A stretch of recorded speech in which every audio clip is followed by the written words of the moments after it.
नमस्कार, हम पूजा जौनप्री आज एक बहुत दर्द भरा गीत लेकर आई हूँ। तो चलिए हमारा गीत सुनिए। एक बेटी है और उसके पिताजी इस दुनिया में नहीं हैं और भाई है बहुत छोटा है और बेटी अपने ससुराल में है। तो उसकी माँ बार बार बुला रही है, वो बेटी अपने मायके पहुँच नहीं पा रही है। तो अपने बलम जी से का कह रही है, यही गीत है। तो चलिए आगे हमारा गीत सुनिए आप लोग। आयल राखी त्योहरवा बलमा नई हरवा पहुँचाई दाना। आयल राखी त्योहरवा बलमा नई हरवा पहुँचाई दाना।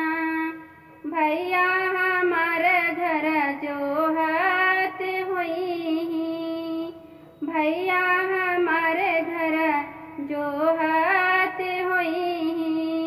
आई बहिन रैया देखत हुई, आई बहिन रैया देखत हुई।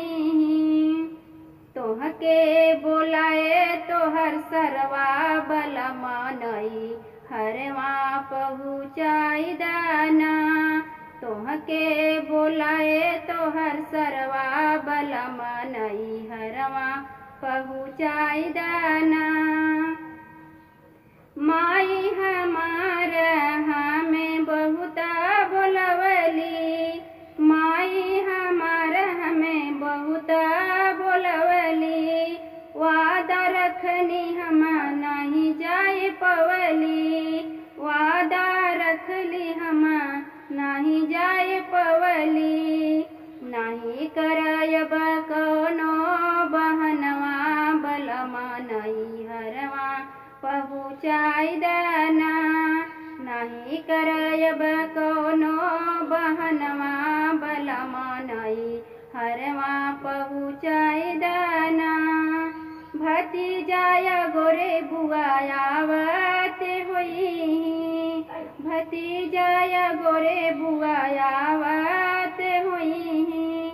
मनवा में असरा सजावत हुई। पड़ोसी सब मरही तनवा बलमा नई हरवा पहुँचाई दाना। पड़ोसी सब मरी है तनवा बलमा नई हरवा पहुँचाई दाना।